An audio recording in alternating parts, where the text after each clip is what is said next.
ದೇವುಡು ಅವರ ಮಹಾಬ್ರಾಹ್ಮಣ 59ನೇ ತರಂಗ. ಅಯೋಧ್ಯ ನಗರವಾಸಿಗಳೆಲ್ಲರೂ ಯಜ್ಞಮಂಟಪದಿಂದ ಆನಂದ ತುಂದಿಲರಾಗಿ ಹಿಂದಿರುಗುತ್ತಿದ್ದಾರೆ. ಎಲ್ಲರಿಗೂ ಆಶ್ಚರ್ಯವೋ ಆಶ್ಚರ್ಯ. ಅನೇಕರು ತಮ್ಮ ಕಣ್ಣಾರೆ ಕಂಡಿದ್ದರಾಗಿ ನಂಬಬೇಕು, ಇಲ್ಲವಾದರೆ ನಿಜವಾಗಿಯೂ ನಂಬುತ್ತಿರಲಿಲ್ಲ. ಅಂತಹ ವಿಶೇಷವೂ ನಡೆದಿದೆ. ದಾರಿಯಲ್ಲಿ ಒಬ್ಬನು ಹೇಳಿದನು, ಈಗ ಯಾಗ ಯಜ್ಞ ನಡೆಯುವಾಗ ಹವಿಸ್ಸು ಕೊಟ್ಟರೆ ದೇವತೆಗಳೇ ಬಂದು ತೆಗೆದುಕೊಂಡು ಹೋಗುತ್ತಾರೆ ಎಂದು ಕೇಳಿದ್ದೆ. ಇವತ್ತು ಅದು ನಿಜವಾಯಿತು. ಹೌದು ಹೌದು, ಆ ಬಂಗಾರದ ರಥ ಬಂದಾಗ ಎಲ್ಲರೂ ಆಶ್ಚರ್ಯಪಟ್ಟು ಹೋದರು. ಅದೇನು ರಥ, ಅದೇನು ಕುದುರೆಗಳು, ಅಬ್ಬಾ ಅದೇನು ಎಲ್ಲಾದರೂ ಉಂಟೇನಯ್ಯ? ಗರಿಕೆಯ ಬಣ್ಣದ ಕುದುರೆಗಳು, ಅದರಲ್ಲಿದ್ದವನು ಯಾರಯ್ಯ? ಗರಿಕೆಯ ಬಣ್ಣದ ಕುದುರೆಗಳು ಎಂದರೆ ಇಂದ್ರನೇ ಕಣಯ್ಯ.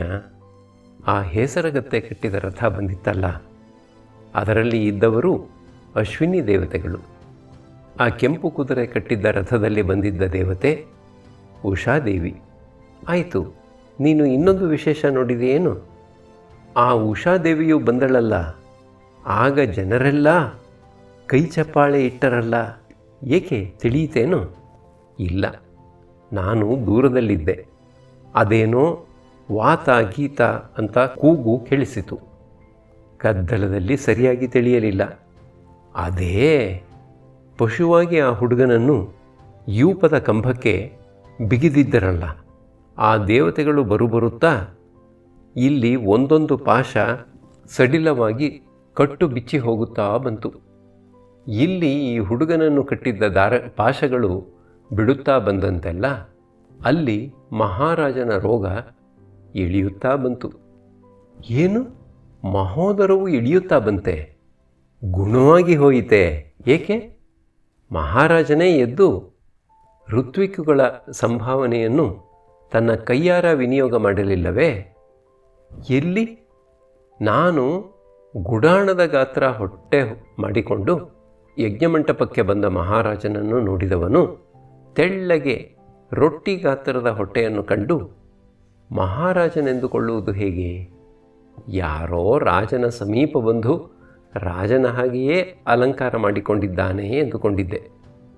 ಏನಾದರೂ ಆಗಲಿ, ಹಿಂದೆ ತ್ರಿಶಂಕು ಮಹಾರಾಜರ ಕಾಲದಲ್ಲಿ ಹೀಗೆಯೇ ಅದ್ಭುತಗಳು ನಡೆದುದನ್ನು ನೋಡಿದ್ದೆವು.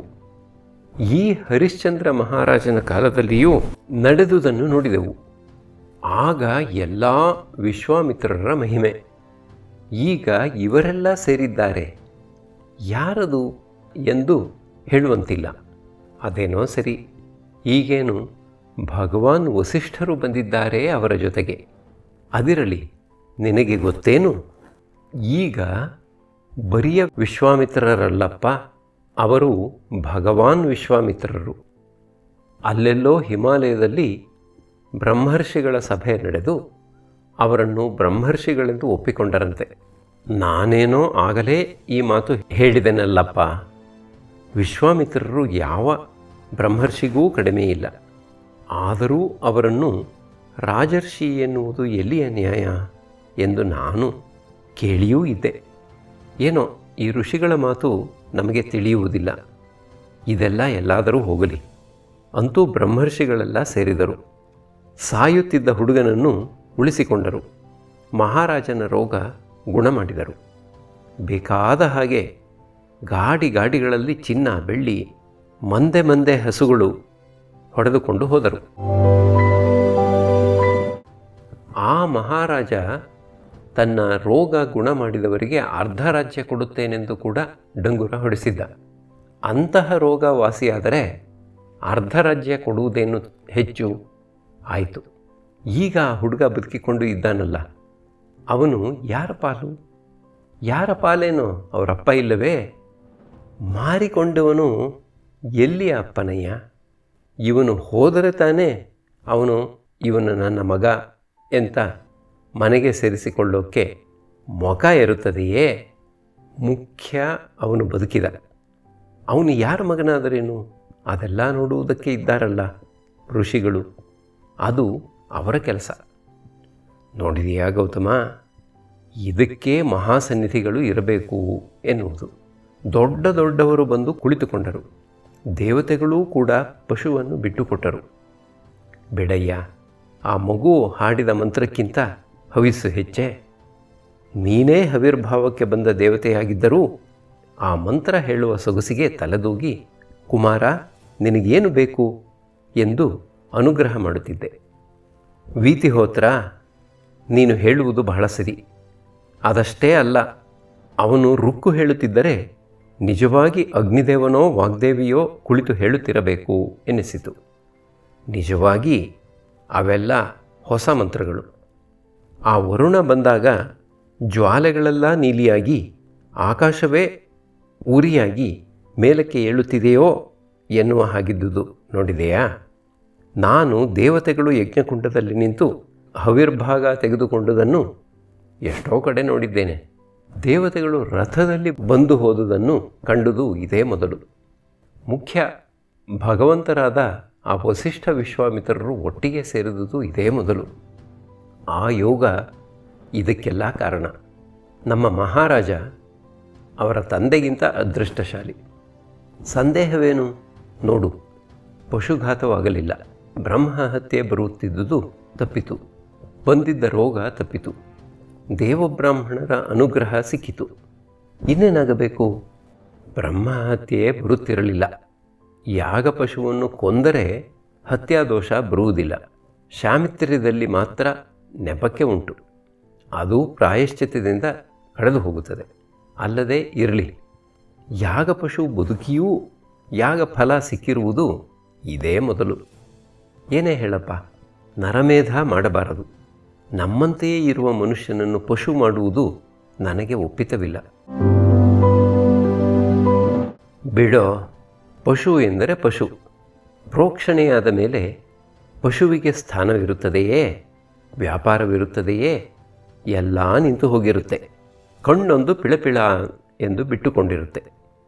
ಪಶುವಿನ ಮಾತಿರಲಿ, ಬದುಕಿದ ಈ ಪಶುವರ್ಗಕ್ಕೆ ಸೇರಿತೋ ಅಥವಾ ಮಾನವನೇ ಆಯಿತೋ ಎಂದರೆ, ಈಗ ಅವನು ಯಾರ ಪಾಲಾದ? ಯಾವ ಗೋತ್ರ ಅವನದು? ಅಥವಾ ಗೋತ್ರವಿಲ್ಲದ ಬ್ರಾಹ್ಮಣರು ಉಂಟು ಎಂದಾಗುತ್ತದೆಯೋ? ಅಲ್ಲವಯ್ಯ, ಮಹರ್ಷಿ ತುಲ್ಯನಾದವನು ಈ ಕುಮಾರ. ಈತ ಯಾಗವನ್ನು ಸಂಪೂರ್ಣಗೊಳಿಸಲಿ ಎಂದು ಬ್ರಹ್ಮನ ಅಪ್ಪಣೆಯಾದಾಗ ಆಗಬಹುದು ಎಂದು ಎಲ್ಲರೂ ಒಪ್ಪಿಕೊಂಡಾಗ ಎತ್ತಬೇಕಾಗಿದ್ದ ಪ್ರಶ್ನೆ ಈಗ ಎತ್ತುತ್ತಿದ್ದೀಯಲ್ಲ. ಋಷಿಮಂಡಲದಲ್ಲಿ ನಾನೊಬ್ಬನೇ ಬುದ್ಧಿವಂತ ಎಂದಿಲ್ಲ. ನಿಜವಾಗಿ ಅದು ಈಗಲೇ ನನಗೆ ತೋರಿದುದು. ಮಗು, ಯೋಚಿಸಬೇಡ. ಕುಮಾರ ಬಹಳ ಪ್ರತಿಭಾವಂತ. ನಿಮ್ಮಂಥ ಧರ್ಮಶಾಸ್ತ್ರಜ್ಞರು ಮೇಲೆ ಬಿದ್ದಾರೋ ಎಂದು ಆಗಲೇ ಅವನು ಇತ್ಯರ್ಥ ಮಾಡಿದ್ದಾನೆ. ಅಧ್ವರ್ಯವಕ್ಕೆ ನಿಂತು ಪೂರ್ಣಾಹುತಿ ಕೊಡುವುದಕ್ಕೆ ಮುಂಚೆಯೇ ಅವನು ಹೋಗಿ ವಿಶ್ವಾಮಿತ್ರರ ತೊಡೆಯ ಮೇಲೆ ಕುಳಿತುಬಿಟ್ಟ. ಆಗ ನನಗೂ ಇದೇಕೆ ಎನ್ನಿಸಿತು. ಅರ್ಥವಾಗಲಿಲ್ಲ. ಈಗ ತಿಳಿಯಿತು. ನಿಜ. ಇನ್ನೂ ಒಂದು ಗೊತ್ತೇನು? ಅವರೂ ಆ ಕುಮಾರನನ್ನು ದೇವರಾತ ಹೋಗು ಪೂರ್ಣಾಹುತಿ ಕೊಡು ಎಂದರು. ಅವರು ಅವನನ್ನು ಮಗನೆಂದು ಒಪ್ಪಿಕೊಂಡು ನಾಮಕರಣವೂ ಮಾಡಿಬಿಟ್ಟರು. ನಾಮಕರಣದ ಒಬ್ಬಟ್ಟು ತಿನ್ನುವಂತೆ. ತಾಳು, ಅಲ್ಲಿ ನೋಡು, ಶುಕ್ರಾಚಾರ್ಯರು ಬೃಹಸ್ಪತ್ಯಾಚಾರ್ಯರು ಒಟ್ಟುಗೂಡಿದ ಹಾಗೆ ಭಗವಾನರಿಬ್ಬರೂ ನಿಂತು ಮಾತನಾಡುತ್ತಿದ್ದಾರೆ. ಬಾ ಬಾ, ಇಂತಹ ಯೋಗ ನಮಗಿನ್ನು ಯಾವಾಗ ದೊರೆಯುವುದು? ಹತ್ತಿರ ಹೋಗಿ ನೋಡೋಣ. ವಿಶ್ವಾಮಿತ್ರರು ವಸಿಷ್ಠರ ಬಳಿ ನಿಂತಿದ್ದಾರೆ. ವಸಿಷ್ಠರು ನಾನು ಈ ವೇಳೆಗಾಗಲೇ ತಮ್ಮ ದರ್ಶನ ಪಡೆಯಬೇಕಾಗಿತ್ತು. ಏನೋ ಕಾರ್ಯಕಲಾಪಗಳು ಅಂತೂ ಇಲ್ಲಾದರೂ ದರ್ಶನವಾಯಿತು.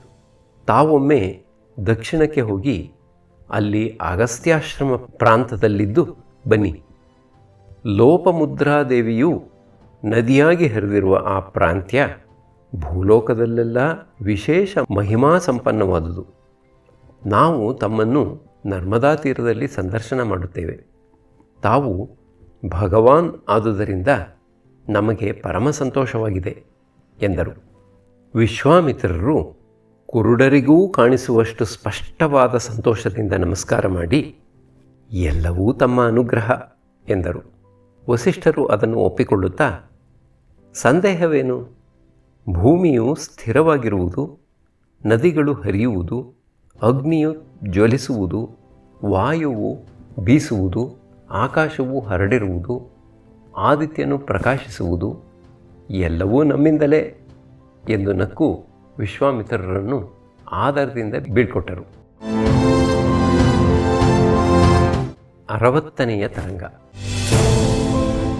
ಭಗವಾನರ ತೊಡೆಯ ಮೇಲೆ ಶುನಶ್ಶೇಫನು ಬಂದು ಕುಳಿತುದು, ಅವರು ಅವನನ್ನು ದೇವರಾತ ಎಂದು ಸಂಬೋಧಿಸಿದುದು ಮಿಕ್ಕವರಿಗೆಲ್ಲ ಹಿತವಾದರೂ ಆಂಧ್ರಾದಿ ಪಂಚಕರಿಗೆ ಸರಿ ಹೋಗಲಿಲ್ಲ.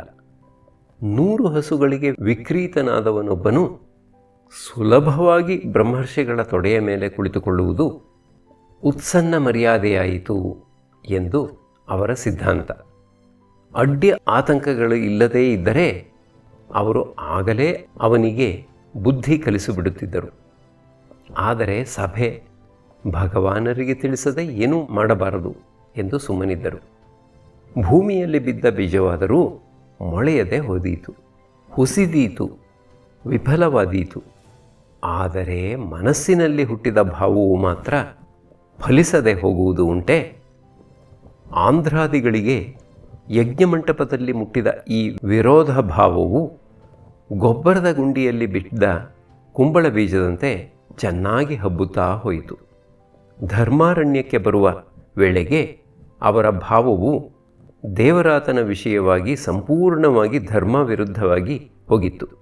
ಮಧುಚ್ಛಂದಾದಿಗಳ ದೇವರಾತನ ವಿಷಯವಾದ ವರ್ತನೆಯು ಆಂಧ್ರಾದಿಗಳ ಹುಚ್ಚಿಗೆ ಧೂಪ ಹಾಕಿದಂತಾಯಿತು. ಅವರು ಆತನು ಭಗವಾನರ ವಿಶೇಷ ಕೃಪೆಗೆ ಪಾತ್ರನಾದವನು ಎಂದು ತಿಳಿದು ಆತನಲ್ಲಿ ವಿಶೇಷವಾದ ವಿಶ್ವಾಸವನ್ನು ವಹಿಸಿದರು. ಆತನು ವಯೋಜ್ಯೇಷ್ಠನಲ್ಲದಿದ್ದರೂ ವಿದ್ಯಾಜ್ಯೇಷ್ಠನೆಂದು ಆತನಲ್ಲಿ ಅವರಿಗೆಲ್ಲ ಬಹಳ ಗೌರವ. ಅದು ಆಂಧ್ರಾದಿಗಳ ದೃಷ್ಟಿಯಲ್ಲಿ ಮತ್ತೆ ಸಂಪ್ರದಾಯ ಭಂಗ. ದೊಡ್ಡವರು ದೊಡ್ಡವರೇ. ಇವತ್ತು ನೆಟ್ಟ ಗಿಡ ಶತಮಾನದ ಮರವನ್ನು ಮೀರುವುದೂ ಉಂಟೇನು? ನಾವು ಏನಾದರೂ ಸಹಿಸೇವು, ಕ್ರಮಭಂಗವನ್ನು ಸಹಿಸೆವು ಎಂದು ಸ್ಪಷ್ಟವಾಗಿ ಹೇಳುವರು. ಇದನ್ನು ಭಗವತೀ ಕೌಶಿಕೆಯೇ ಭಗವಾನರಿಗೆ ತಿಳಿಸಿದರು. ಅವರು, ಇದು ನನಗೆ ದಾರಿಯಲ್ಲಿಯೇ ತಿಳಿಯಿತು, ಆದರೂ ತಾನಾಗಿ ತಿಳಿಯಲಿ, ನೀನು ಬಂದು ಹೇಳಲಿ ಎಂದು ಕಾದಿದ್ದೆ. ಸರಿ, ವಿಷವೃಕ್ಷದ ಫಲವನ್ನು ಸಂಗ್ರಹಿಸುವ ಕಾಲ ಬಂದಿದೆ. ನೀನು ಇಂದ್ರ ಹೋಮವನ್ನು ಮಾಡಿ ದೇವತಾತ್ವವನ್ನು ಸ್ವೀಕರಿಸು ಎಂದರು. ಆಕೆಗೆ ಅರ್ಥವಾಗದೆ, ಹಾಗೆಂದರೆ ಎಂದರು.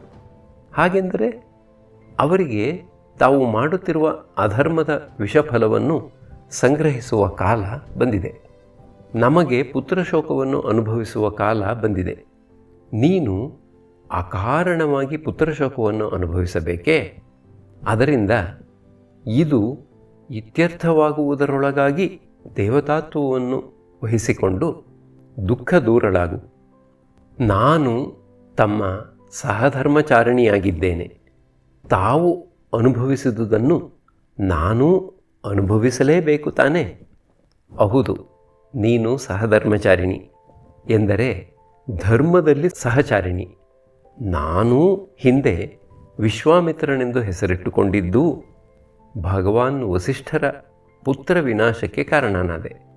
ಅದರ ಫಲವಾಗಿ ಜನ್ಮಾಂತರಗಳಲ್ಲಿ ಅನುಭವಿಸಬೇಕಾಗಿದ್ದ ಪಾಪಫಲ ಈಗಲೇ ಪಕ್ವವಾಗಿ ಕರಗತವಾಗಿದೆ. ಈ ಪಾಪಫಲವನ್ನು ನೀನು ಅನುಭವಿಸಬೇಕಾಗಿಲ್ಲ. ಜೊತೆಗೆ ನೀನು ಇದುವರೆಗೆ ನನ್ನಲ್ಲಿ ವರ್ತಿಸಿರುವ ಅನ್ಯಾದೃಶ ಧರ್ಮಾಚರಣದಿಂದ ನಾನು ಪ್ರಸನ್ನನಾಗಿದ್ದೇನೆ. ನೀನು ಬೇಕಾದ ವರವನ್ನು ಕೇಳು.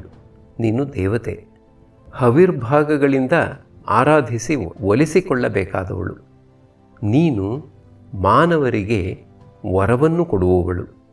ಇಂತಹ ನೀನು ಒಲಿದು ದೊಡ್ಡ ಮನಸ್ಸು ಮಾಡಿ ಸ್ವರ್ಗವೇ ಇಲ್ಲಿಗೆ ಬಂದಂತೆ ನನಗೆ ಪ್ರಿಯಳೂ ಹಿತಳೂ ಆಗಿದ್ದೆ. ನೀನು ಏನು ಬೇಕೆಂದರೆ ಅದನ್ನು ಮಾಡಲು ಸಿದ್ಧವಾಗಿದ್ದೇನೆ. ಸ್ತ್ರೀ ಬುದ್ಧಿಯನ್ನು ಆಶ್ರಯಿಸಿ ಹಠ ಹಿಡಿದು ದುಃಖಭಾಗಿನಿಯಾಗಬೇಡ. ಈ ದುಃಖವು ಅರುಂಧತಿ ದೇವಿಯನ್ನು ತಿನ್ನುವುದರಲ್ಲಿತ್ತು. ವಸಿಷ್ಠರಂಥವರಿಗೆ ದುಸ್ಸಹವಾಯಿತು. ಆ ವಸಿಷ್ಠ ಶೋಕದಲ್ಲಿ ಅರ್ಧವನ್ನು ನಾನು ತೆಗೆದುಕೊಂಡಿರುವೆನು. ಅದಕ್ಕಾಗಿ ಈ ದೇಹವನ್ನು ಕೊಟ್ಟರೂ ನನಗೆ ದುಃಖವಿಲ್ಲ. ಆದರೆ ಇಂತಹ ದುಸ್ಸಹ ದುರ್ದಾಂತ ದುಃಖವನ್ನು ಅಬಲೆ, ಕೋಮಲೆ, ಧರ್ಮಶೀಲೆ ನೀನೇಕೆ ವಹಿಸಬೇಕು? ಆದ್ದರಿಂದ ನಿನಗೆ ಹೇಳುತ್ತಿರುವೆನು. ದೇವ, ಕ್ಷಮಿಸಿ, ತಮಗೆ ಪ್ರತಿಯಾಡುತ್ತಿಲ್ಲ.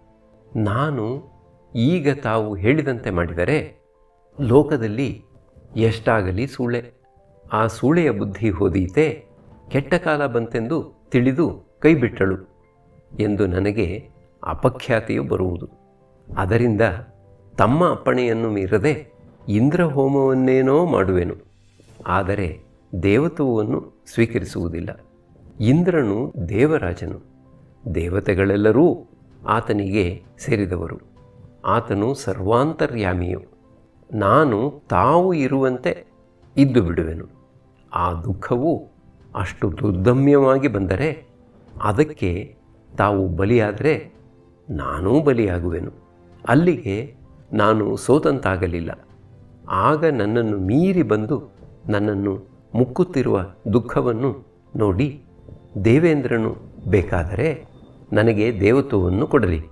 ಹಾಗಿಲ್ಲದೆ ನಾನು ಎಂದುಕೊಂಡಿರುವಂತೆ ತಪೋಧನರೂ ಜ್ಞಾನಧನರೂ ಆದ ತಮಗೆ ಈ ದುಃಖವು ತಗುಲುವುದಿಲ್ಲ ಎಂಬುದೇ ನಿಜವಾದರೆ ನಾನು ದೇವತ್ವವನ್ನು ವಹಿಸಬೇಕಾಗಿಲ್ಲ.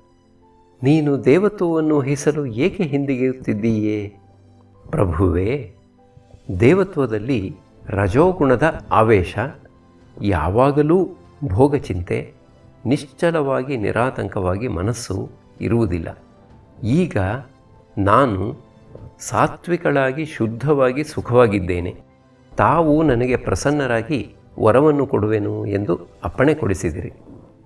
ಅದರಿಂದ ನನಗೆ ಈಗ ಅಪ್ಪಣೆ ಮಾಡಿ ಆ ವರವನ್ನು ಈ ರೀತಿಯಾಗಿ ಕೊಟ್ಟು ಅನುಗ್ರಹ ಮಾಡಿರಿ. ದುಃಖವಾಗಲಿ ಸುಖವಾಗಲಿ ನಾನು ತಮ್ಮ ಪತ್ನಿಯಾಗಿ ಇದ್ದು ಬಿಡುವೆನು. ಸತಿ, ನಿಜವಾಗಿಯೂ ಹಾಗೆಯೇ ಆಗಲಿ. ಇಂದ್ರನು ನಿನ್ನನ್ನು ಹಿಂದಕ್ಕೆ ಕರೆಯುವವರೆಗೂ ನೀನು ನನ್ನ ಪತ್ನಿಯಾಗಿರು. ದೇವರಾಜನ ಅಪ್ಪಣೆಯನ್ನಂತೂ ನಾವಿಬ್ಬರು ಮೀರುವಂತಿಲ್ಲವಲ್ಲ. ಇಬ್ಬರೂ ಒಪ್ಪಿದರು. ಕೂಡಲೇ ಹಠಾತ್ತಾಗಿ ಆಕೆಗೆ ರಂಭೆಯ ನೆನಪಾಯಿತು. ದೇವ, ಇನ್ನೊಂದು ಪ್ರಾರ್ಥನೆಯುಂಟು. ನನ್ನ ಜೊತೆಯಲ್ಲಿ ರಂಭೆಯೂ ಬಂದಳು.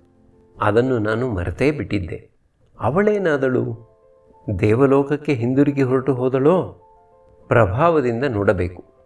ಭಗವಾನರು ನಕ್ಕರು. ಅವಳು ಏನಾಗಿರುವಳೆಂಬುದು ನನಗೆ ಗೊತ್ತು. ಆದರೆ ನೀನು ನೋಯುವೆ ಎಂದು ನಾನು ಹೇಳಲಿಲ್ಲ. ಅವಳು ನಿನ್ನಂತೆ ಸಾತ್ವಿಕಳಾಗಿ ಬಂದಿದ್ದರೆ ಚೆನ್ನಾಗಿತ್ತು. ಆದರೆ ನಿನಗೆ ಸಾಪತ್ನಿ ಯೋಗವಿಲ್ಲವಾಗಿ ಅವಳು ರಜೋಮೂರ್ತಿಯಾಗಿ ಬಂದಳು. ಕ್ಷೇತ್ರಪಾಲಕನಾದ ಭೈರವನು ಹೇಳಿದರೂ ಕೇಳದೆ ದುಡುಕಿ ಇಲ್ಲಿ ಮಹಾಶಿಲೆಯಾಗಿ ಬಿದ್ದಿರುವಳು. ನೀನು ದೇವಲೋಕಕ್ಕೆ ಹೋಗುವಾಗ ಆಕೆಯನ್ನು ಕರೆದುಕೊಂಡು ಹೋಗುವೆಯಂತೆ. ಅದುವರೆಗೂ ಆ ವಿಚಾರವಾಗಿ ಯೋಚಿಸಬೇಡ. ಭಗವತೀ ಕೌಶಿಕಿಯು ಅದನ್ನು ಕೇಳಿ ವ್ಯಥೆಪಟ್ಟಳು. ದೇವೇಂದ್ರನಿಗೆ ಅವಳು ಬೇಕಾದವಳು ಎಂದು ಪ್ರತೀತಿ. ಅವಳು ಹೀಗೆ ಮಹಾಶಿಲೆಯಾಗಿದ್ದರೂ ಆತನೇಕೆ ಸುಮ್ಮನಿರುವನು? ಅಥವಾ ಪಾಪ ಫಲವನ್ನು ಅನುಭವಿಸಿ ತೀರಿಸಲೆಂದು ಸುಮ್ಮನಿರುವನೋ? ಆಗಲಿ, ನಾನು ದುಃಖಪಡುವಾಗ ನನ್ನನ್ನೂ ಹೀಗೆಯೇ ಬಿಟ್ಟು ಬಿಟ್ಟರೆ? ಇಲ್ಲ, ಅಂತಹ ದಿಗಿಲಿಲ್ಲ. ಅಗ್ನಿಗೂ ಹಿಮದ ಬಾಧೆಯೇ? ಹಾಗೆ ಭಗವಾನರಿಗೂ ದುಃಖ ಉಂಟೆ? ಎಲ್ಲದಕ್ಕಿಂತ ಹೆಚ್ಚಾಗಿ ನಾನು ಇಲ್ಲಿರುವವರೆಗೂ ಸತಿ. ದೇವತ್ವವನ್ನು ವಹಿಸುತ್ತಲೂ ಸೂಳೆ. ದೇವತೆಯಾಗಿ ಸೂಳೆಯಾಗಿರುವುದಕ್ಕಿಂತ ಮಾನವಿಯಾಗಿ ಸತಿಯಾಗಿರುವುದೇ ನನಗೆ ಹಿತ. ಆಕೆಯ ಯೋಚನೆಗಳಿಗೆಲ್ಲ ಉತ್ತರವಾಗಿ ನುಡಿಯುವಂತೆ ನಿನ್ನ ಇಷ್ಟ ಬಂದ ಹಾಗೆ ಮಾಡು, ಆದರೆ ನಾಳೆಯ ಸಂಜೆಯೊಳಗಾಗಿ ಬಹುಶಃ ಎಲ್ಲವೂ ಇತ್ಯರ್ಥವಾಗಿ ಹೋಗುತ್ತದೆ ಎಂದು ನುಡಿದು ಭಗವಾನರು ಎಲ್ಲವನ್ನೂ ಮುಗಿಸಿದರು.